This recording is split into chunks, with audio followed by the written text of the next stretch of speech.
제목이 선교적 교회예요. 여러분, 선교적 교회란 무엇일까? 교회, 선교는 선교고 교회는 교회지, 선교적 교회는 뭐지라는 생각을 할 수 있습니다. 그 선교적 교회의 핵심은 교회가 곧 선교고 선교가 곧 교회라는 이 개념을 말합니다.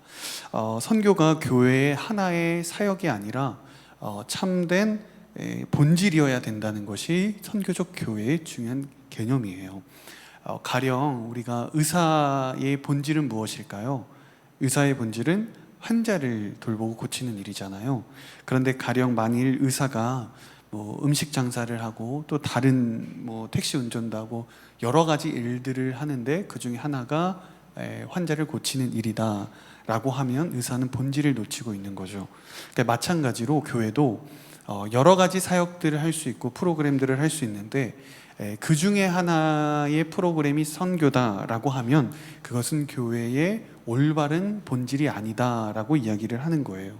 선교는 교회 하나의 수많은 프로그램 중에 하나가 아니라 선교적 교회란 바로 교회의 본질이 선교여야만 한다라는 거예요.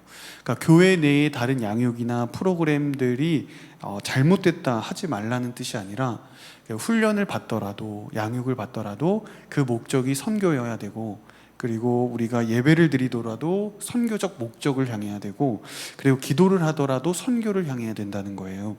선교라는 것이 최우선의 본질을 삼고 나아가는 것이 선교적 교회입니다. 안디옥 교회는 이런 선교적 교회의 모델을 잘 보여주고 있는 모델을 제시합니다. 그래서 오늘은 여러분들과 함께 이 안디옥 교회를 이렇게 자세히 한번 살펴보도록 하겠습니다. 안디옥 교회, 이 선교적 교회는 어떻게 구성되는가? 첫 번째는 선교사로 구성이 되는 교회다라는 거예요. 우리 먼저 1절 말씀 한번 읽어보겠습니다. 시작. 안디옥 교회에는 예언자들과 교사들이 있었습니다. 그들은 바나바, 니게르라고 하는 시므온,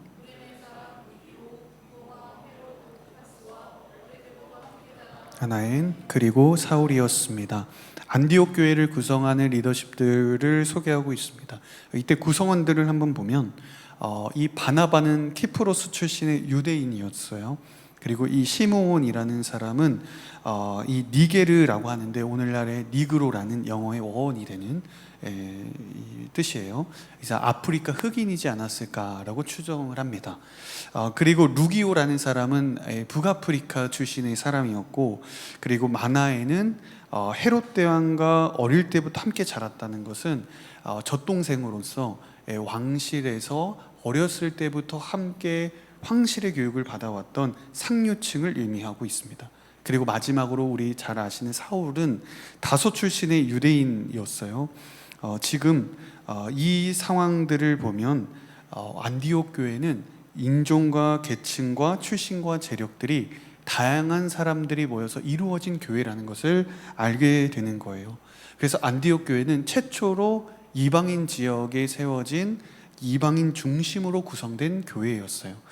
예루살렘 교회를 저희가 살펴봤잖아요. 예루살렘 교회는 정통파 유대인 중심이었다면 이 안디옥 교회는 인종, 재력, 계층을 다 초월한 연합된 교회였다는 거예요. 시작점 자체가 다양한 지역 출신들의 제자들이 최초로 이방인에게 복음을 전하다가 안디옥 교회가 탄생을 했어요. 그렇기 때문에 다채로운 교회 구성원들로 출발했기 때문에 다채로운 교회 구성원들로 이루어진 교회가 될 수밖에 없는 거죠.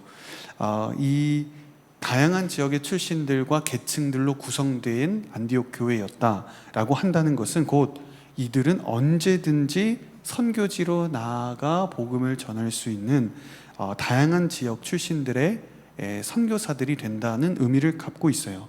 이들은 언제든지 자신이 맡겨진, 그리고 자신이 속한 익숙한 곳에 가서 선교를 할 수 있는 거예요.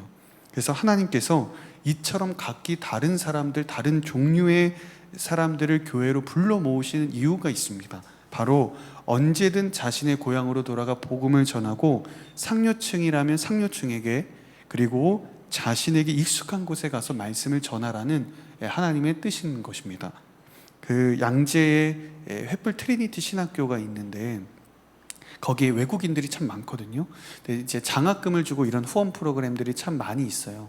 많이 있는데 거기에 하나의 조건이 하나가 있는데 그 졸업 후에 이 2년 내에 고국으로 돌아가서 이 교회를 세우는 것이 장학금이나 이런 프로그램 조건이에요.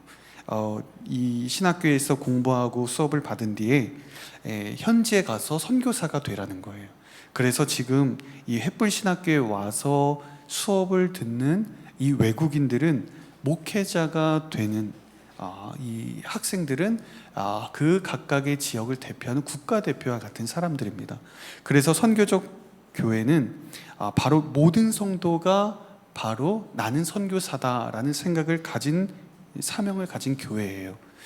해외로 선교사로 나가는 소수의 사람들만이 선교사가 아니라 내가 바로 이 자리에 있는 여러분 모두가 선교사다라는 생각을 갖고 사명을 갖는 것이 선교사라는 거예요. 우리 좌우 옆에 계신 분들 한번 인사해 볼까요? 나는 선교사입니다. 나는 선교사입니다. 너는 선교사가 아니라 나는 선교사입니다. 네, 우리 모두가 선교사라는 거예요. 그게 핵심입니다. 하나님은 이렇게 직장과 인종과 다양한 신앙의 연차, 가정의 환경이 다른 우리들을 한데 불러 모으신 그 이유는 자신에게 익숙한 곳에 자신의 은사에 맞게 복음을 전하라는 하나님의 뜻인 거예요. 내가 사업을 하는 사람이라면 사업하는 사람에게 하나님 복음을 전하게 하시고, 내가 예술을 하는 사람이면 예술계에서 말씀을 전하게 하시고, 공부하는 사람은 공부하는 이들에게 말씀을 전파하라는 하나님의 뜻인 거예요. 안디옥 교회의 역동성은 어디에 있었는가? 바로 이런 폐쇄적이지 않고 다양한 사람들로 구성된 선교적 사명에서 안디옥 교회의 핵심과 생명력이 있는 것입니다. 그래서 각자 자신이 하나님으로부터 보냄받은 선교사다, 나는 선교사다라는 정체성을 가진 그것이 안디옥 교회를 선교적 교회로 만들었어요. 그럼 선교적 교회의 두 번째 특징이 무엇인가? 선교를 나가는 교회라는 거예요. 우리 2절 말씀을 한번 읽어볼게요. 시작. 그들이 주께 예배드리며 금식하고 있을 때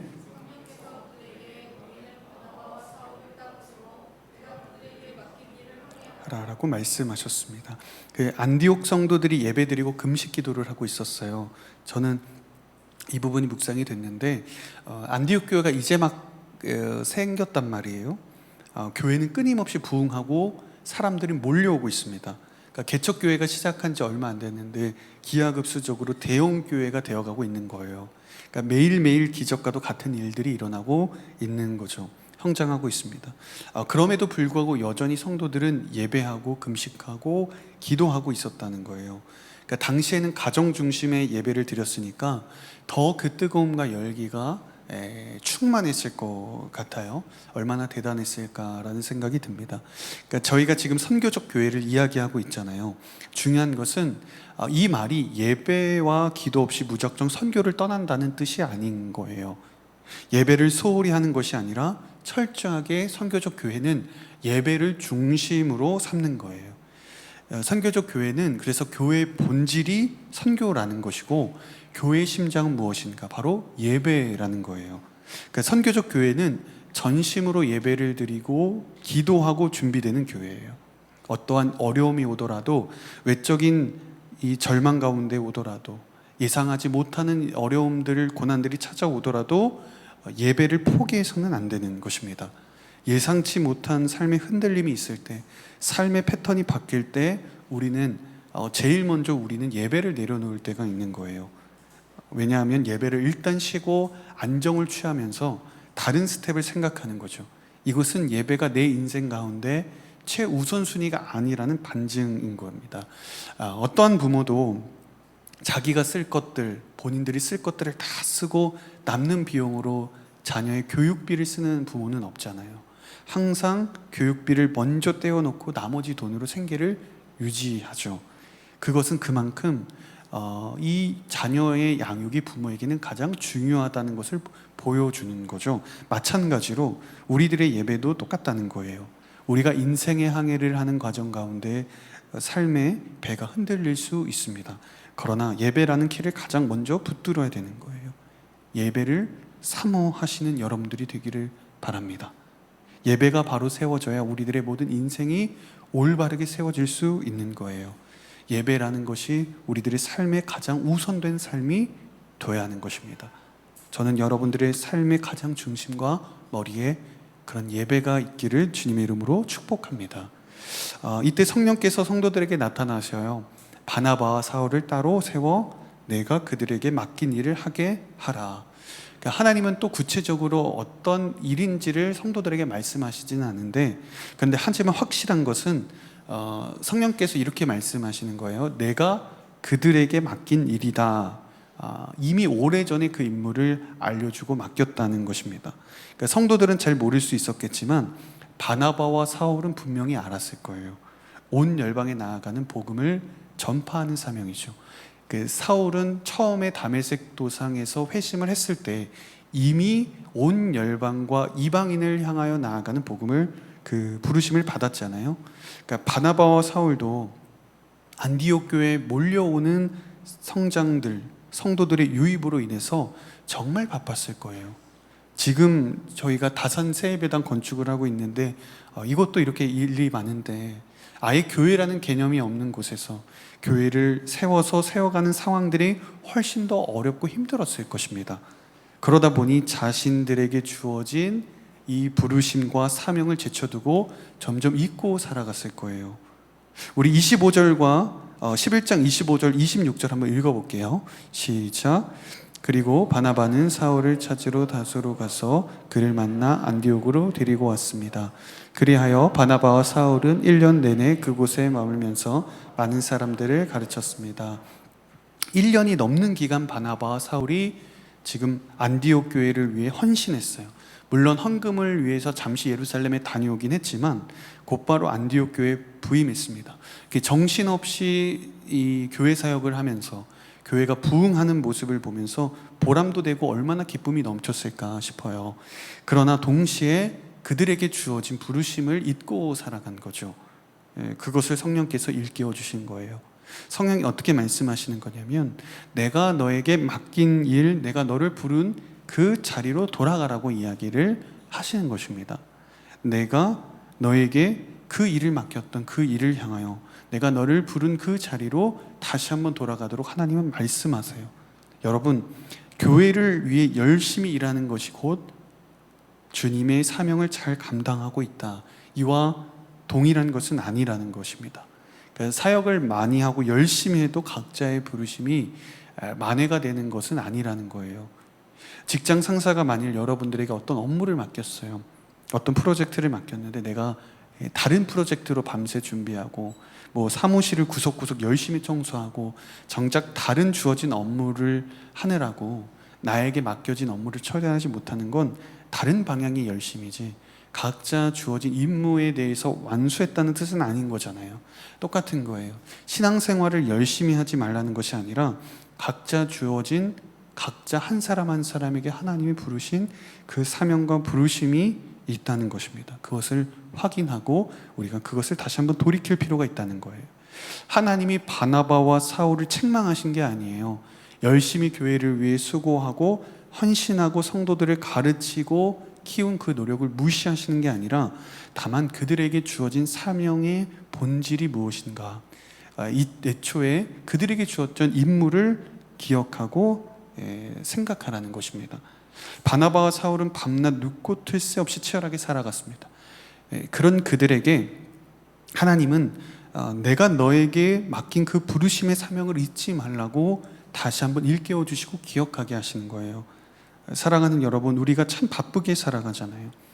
여러분들의 그 열심과 그 수고가 무의미하거나 각자에게 맡겨진 삶의 자리에서 최선을 다하는 것이 잘못됐다고 하는 것이 아니라 다만 각자에게 주신 하나님의 부르심의 그 사명들이 있다는 거예요.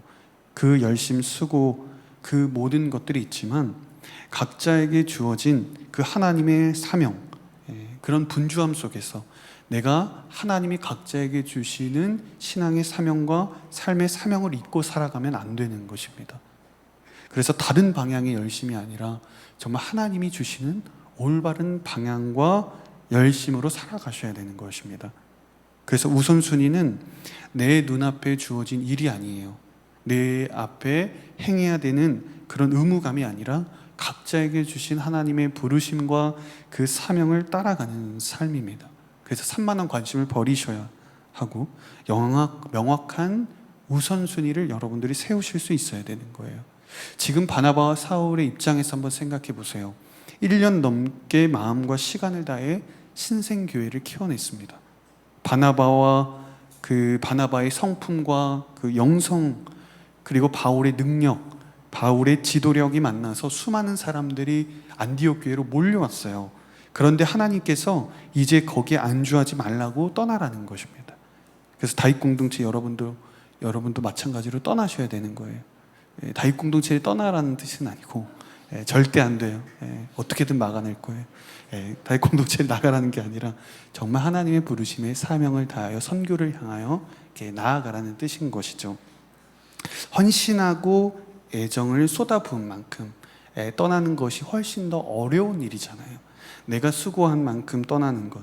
그 인간적인 생각으로는 1년, 2년 더 있으면 좋을 것 같잖아요, 항상.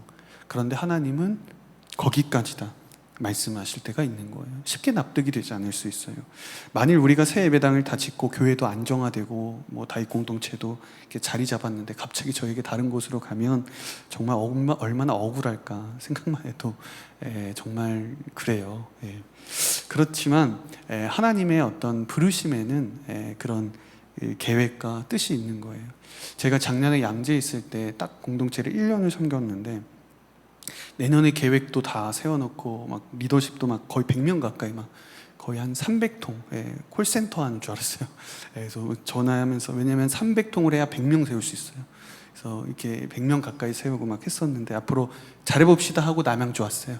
그래서 처음에는 저도 부임한 지 1년밖에 되지 않아서 이제 막 적응을 하고 내년에 모든 계획을 다 세워놨는데 왜 나를 다른 곳으로 부르실까 이런 생각이 있었는데, 제가 남양주 와서 또 다윗 공동체도 맡으면서 성인 사역 같이 하면서 하나님께서 왜 나를 이 자리 가운데 부르셨는지 잘 알겠어요. 그리고 하나님께서 정말 저를 잘 보내주셨다는 생각이 들어요. 그렇지 않았다면 여러분들을 지금 만나지 못했겠죠.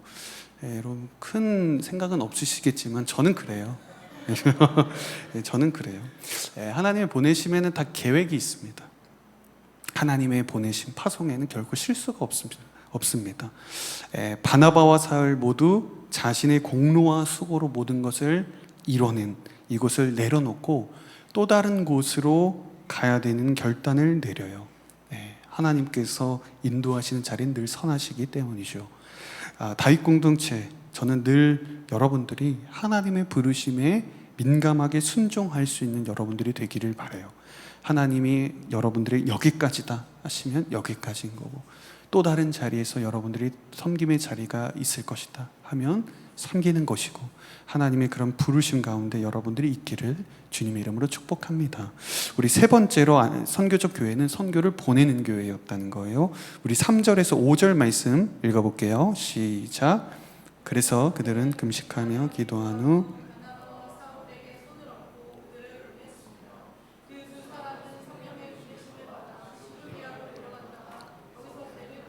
키프로스로 가게 됐습니다. 그들이 살라미에 이르러서는 유대 사람의 여러 회당에서 하나님의 말씀을 선포했습니다. 요한이 동행하며 그들을 도왔습니다. 지금까지는 선교를 가는 바나바와 사울의 편에서 봤는데, 이번에는 보내는 입장인 안디옥 교회에서 한번 생각을 해볼게요. 그 사울과 그 바나바도 쉽지 않은 결정이지만 여러분 잘 생각해 보세요. 안디옥 교회 입장에서도 굉장히 쉽지 않은 결정이에요. 그러니까 바나바와 사울은 어떻게 보면 교회 담임 목사님이잖아요. 공동 목회를 했어요. 성장하고 자리를 잡도록 안디옥 교회에 지대한 공헌을 한 사람이란 말이에요. 최고로 유능한 영적 지도자 2명이었죠. 축구로 말하면 메시, 호날두 같은 사람이었죠. 근데 이 두 사람이 없으면 교회 입장에서는 굉장히 큰 타격을 입는 거예요. 이런 핵심적인 인물이. 저희 다윗 공동체도 마찬가지로 우리 MC단도 있고 또 우리 또 대표 MC도 있지만 없으면 잘 되긴 할 거예요. 없어도 하나님 하시니까 잘 되긴 했지만, 그래도 우리 MC단이나 각자 예배팀이나 각자의 이렇게 섬기는 사람들이 빠진다고 생각해 보면 사실 큰 그런 손실이잖아요. 엄청난 타격이죠. 그럼에도 불구하고 안디옥 교회는 어떤 이야기도 하지 않고 금식하며 기도했어요. 바나바와 사울을 어쩔 수 없이 보내는 게 아니라, 못마땅해서 보내는 게 아니라 절실하게 간절히 그들을 위해 기도했다는 거예요. 나를 위해서가 아니라 바나바와 사울을 보내기 위해서. 이렇게 선교는 가장 중요한 인물인 바나바와 사울을 보내요. 성경에서는 잉여 인력이 선교를 나가는 게 아니라, 이 자리에서 할 일이 없어서 가는 게 아니라, 하나님이 보실 때는 가장 탁월하고 유능하고 믿을 만한 사람을 선교사로, 선교지로 보내는 거예요. 아웃리치로 보내는 겁니다. 이렇게 첫 선교사 바나바와 사울은 이렇게 선교가 시작됩니다. 이게 바로 1차 바울의 선교 여행이 여기서 시작돼요. 이제 앞으로 2차, 3차, 4차 로마로 가는 그런 여행을 우리가 같이 살펴볼 텐데, 그러면 바나바와 사울은 어떤 사람이었는가? 가는 선교사였다. 그럼 안디옥 교회는 어떤 사람? 보내는 선교사였다는 거예요. 선교사는 그냥 파송하는 게 아니라 반드시 현지로 나아가는 선교사만 선교사가 아니라 보내는 선교사도 가는 선교사만큼 훨씬 더 그 이상으로 중요한 역할입니다. 2절 말씀을 보면 성령께서 바나바와 사울에게 말씀하시지 않아요. 성도들에게 말씀하세요. 보내라고. 왜 그냥 바나바와 사울에게 너희들이 가라 이렇게 하면 될 거 가지고 왜 다른 성도들에게 이야기를 하셨냐는 거죠. 그게 더 편한 거잖아요. 그만큼 보내는 선교사가 중요하기 때문이에요. 바나바와 사울도 준비가 되어야 하지만 바나바와 사울을 보낼 수 있는 교회의 실력과 능력이 되어야, 그래야 선교사로 보낼 수 있는 것입니다. 그래서 기도 없이는 선교할 수가 없고요, 선교적 교회도 될 수가 없는 거예요. 그래서 저는 여러분들이 작은 액수라도 보내는 선교사가 되기를 축복합니다. 액수가 아니더라도 여러분 영적인 후원자가 되기를 축복합니다. 하영준 목사님께서 1994년도에 안 태어나신 사람이 더 많으시죠? 네, 네. 태어났을 것 같은데. 2000 선교 비전을 이렇게 선포하셨어요. 2000 비전을. 당시에는 아무도 믿지 않았어요. 네. 허무맹랑한 이야기로 들렸어요. 이제 막 신생아 교회인데 2000명의 선교사를 파송한다? 말이 안 되는 거예요. 한 교단에 파송하는 선교사보다 더 많은 숫자거든요. 그런데 그 힘든 교단도 힘든 2000명의 선교사를 한 교회가 감당한다? 불가능에 가까운 일입니다. 그런데 정확하게 지난주 기준에서 누적 파송 선교사가 2272명이에요. 온누리교회가 파송한 사람만. 그리고 현재 활동하는 선교사님이 7개국에 878명이에요. 이게 한 교회가 감당하는 놀라운 숫자예요. 그러니까 기적과도 같은 일이 온누리교회는 일어나고 있는 거예요. 그러니까 매년 초헌금을 작정해서 선교사로 보내고 헌금을 모으는 교회도 온누리교회가 유일해요.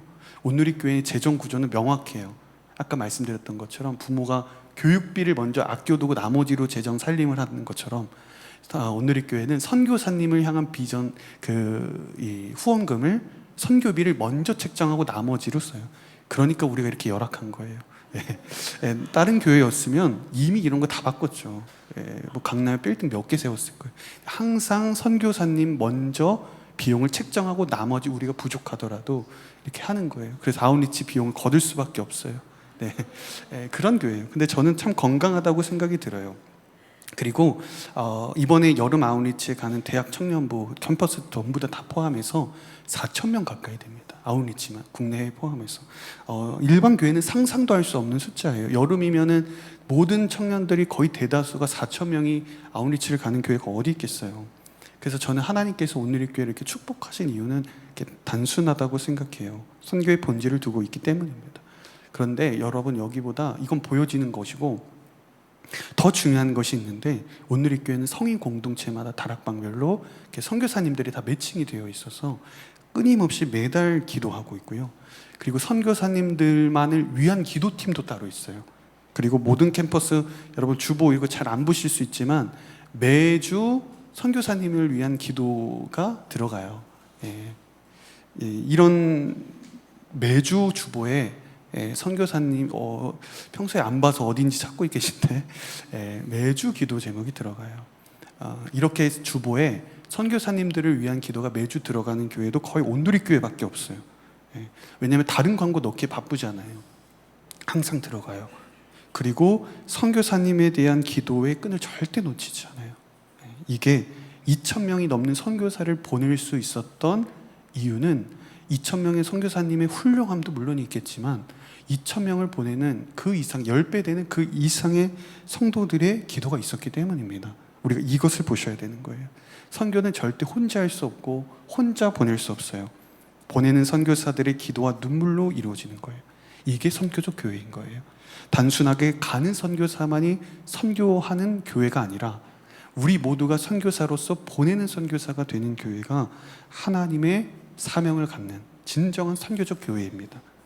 그래서 저는 하나님께서 여러분들에게 가든지 또는 보내든지 여러분들 그 둘 중에 하나가 이 선교사로 살아가는 여러분들이 되기를 축복합니다. 또 마찬가지로 예산 세곡교회로 우리가 나아가지만 갈 수 있는 사람들 또 부득이하게 못 가는 경우도 있어요. 그러나 여러분들은 못 가는 정도가 아니라 보내는 선교사로서 또 영적인 후원자, 그런 모든 축복의 자리에 여러분들이 있기를 주의 이름으로 축복합니다. 우리 마지막으로 선교적 교회는 담대한 증인이 되는 교회였다는 거예요. 우리 6절에서 8절까지 읽어볼게요. 시작.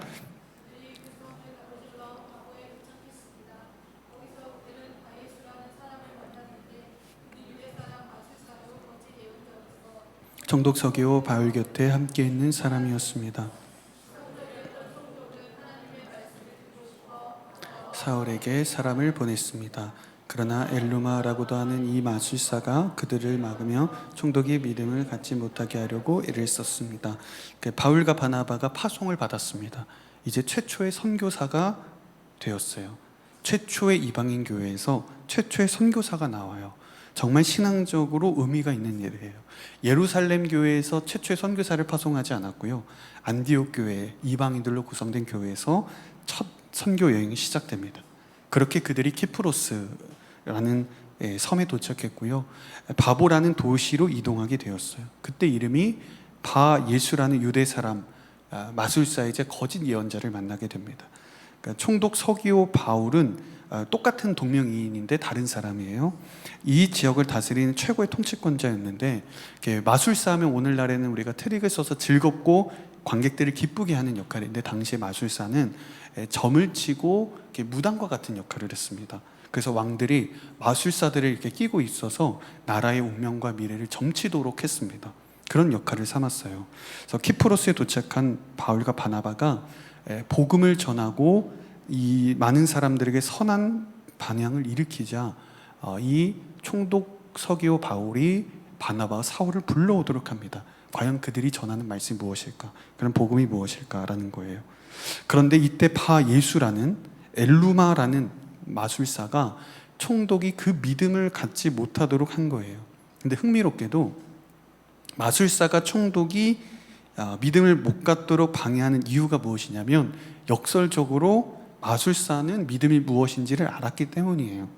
그러니까 만일 마술사가 복음이 무엇인지 모르고 어떤 의미인지, 나아가 총독이 이 복음을 들었을 때 어떻게 될지를 몰랐다면 굳이 복음을 막을 이유가 없어요. 그런데 마술사는 이미 복음을 들었고 그 뜻을 알고 있었습니다. 그래서 총독이 하나님의 말씀을 들으면 믿음이 생겨날 것이라는 것을 알고 있었던 거예요. 그래서 막은 것입니다. 그러니까 예수님이 이 공생의 사역을 하실 때 병든 자와 귀신 들린 자를 고치셨을 때 더러운 귀신들이 제일 먼저 고백한 게 뭐냐면 당신은 하나님의 아들입니다 라는 고백이었어요. 제자들도 예수님이 누군지 몰라요. 예수님이 가르쳐도 이 제자들이 의심하고 믿음이 없었는데 처음부터 사탄과 귀신은 정확하게 예수님이 하나님의 아들이심을 고백했습니다. 그런데 예수님이 그렇게 말하는 귀신을 내쫓으셨어요. 왜냐하면 주님은 예수님을 아는 사람이 아니라 예수님을 믿는 사람에게 경배를 받으시겠다는 거였습니다. 그래서 복음을 우리가 안다는 것과 우리가 복음을 믿는다는 것은 다른 일이라는 것을 우리가 알게 됩니다. 그러니까 예수님을 우리가 안다고 해서 예수님을 우리가 받아들인 것은 아닌 거예요. 엘루마라는 마술사는 복음을 전하는 바나바와 사울의 이야기를 듣고 복음의 내용을 알고 있었어요. 하지만 복음을 받아들이거나 믿지 않았습니다. 그리고 다른 사람이 믿음을 갖는 것을 방해한 것입니다. 여러분, 예수님을 우리가 바라보는 것과 아는 것과 내가 예수님을 내 삶의 주인으로 모시고 고백하는 일은 다른 것입니다. 예수님을 아는 것으로 끝내시면 안 되는 거예요. 그리고 예수님을 받아들이시고 믿음으로 영접하시기를 바랍니다. 여러분이 이렇게 충만한 기도와 응답으로 선교사로 파송을 지금 받았단 말이에요. 그럼에도 불구하고 지금 바나바와 사울은 복음 전파를 막는 공격 가운데 놓여져 있습니다. 복음을 전하는 것을 사탄이 가장 싫어하기 때문이에요. 그래서 내가 복음을 전할 때뿐만 아니라 내가 믿음을 갖는 것도 사탄은 어떻게든 방해하고 못 믿도록 핍박을 합니다. 그러나 여러분, 복음 전하기를 두려워하지 마세요. 내 믿음이 공격을 받아도 물러서지 마시고 예수님은 담대하도록 함께 하신다고 말씀하세요. 그래서 예수님은 제자들을 보낼 때 이렇게 말씀하셨어요. 마태복음 10장 16절과 22절인데 우리 함께 읽어볼까요? 시작. 내가 너희를 보내는 것은 양을 늑대의 수굴로 보내는 것 같구나. 너희는 내 이름 때문에 모든 사람에게 미움을 받을 것이다. 그러나 끝까지 견디는 사람은 구원을 받을 것이다. 제자들에게 보내심을 이야기하실 때 그 보내지는 자리는 양의 목장이 아니라는 거고 이리때가 있는 것이라는 거예요. 복음을 들어야만 하는 사람들, 그리고 도저히 변화되지 않을 것 같은 사람들, 이런 척박한 땅으로 주님이 제자들을 보내셨다는 거예요. 마찬가지로 우리가 보내지는 자리는 우리가 기도하고 충만하다고 해서 양의 목장과 양떼들이 있는 곳이 아니라 이렇게 이리때가 있는 곳으로 하나님은 우리를 보내주시는 거예요. 그러나 우리가 담대해야 되는 것입니다. 믿음을 끝까지 지키는 거예요. 예수님께서 여러분들과 함께 하시기 때문입니다. 그래서 하나님은 이렇게 이야기하세요. 너희는 내 이름 때문에 모든 사람에게 미움을 받을 것이나 그러나 끝까지 견디는 사람은 구원을 받을 것이다. 여러분들에게 영원한 구원이 주어지는 것입니다. 선교적 교회는 모두가 선교사임을 아는 교회였고, 선교를 가는 교회였고, 선교를 보내는 교회였고, 담대한 증인이 되는 교회였습니다. 하나님께서 마찬가지로 여러분들 한 사람 한 사람을 선교적 교회로, 또 여러분들을 삶의 자리와 또는 복음을 들어야 되는 사람들로 여러분들을 보내실 거예요. 그 자리가 녹록지 않습니다. 이리떼가 있는 곳이고 늑대의 소굴이 있는 곳이고 척박한 땅이에요. 그러나 그곳에서 하나님께서 여러분들과 함께 하시고 여러분들이 복음을 전하고 담대하게 믿음을 지키며 나아갈 때 여러분들을 향한 하나님의 놀라운 구원과 계획이 완성되는 것입니다. 끝까지 포기하지 않기를 바랍니다. 믿음을 끝까지 지켜내기를 바랍니다. 예수 그리스도께서 다시 오실 때 여러분들을 온전한 구원의 길로 인도하실 것입니다. 그리고 다윗 공동체 다산 새로운 예배당을 준비하고 있는 이 시기입니다. 다윗 공동체가 선교적 교회로 하나님께 쓰임 받게 되기를 간절히 주님의 이름으로 축복합니다.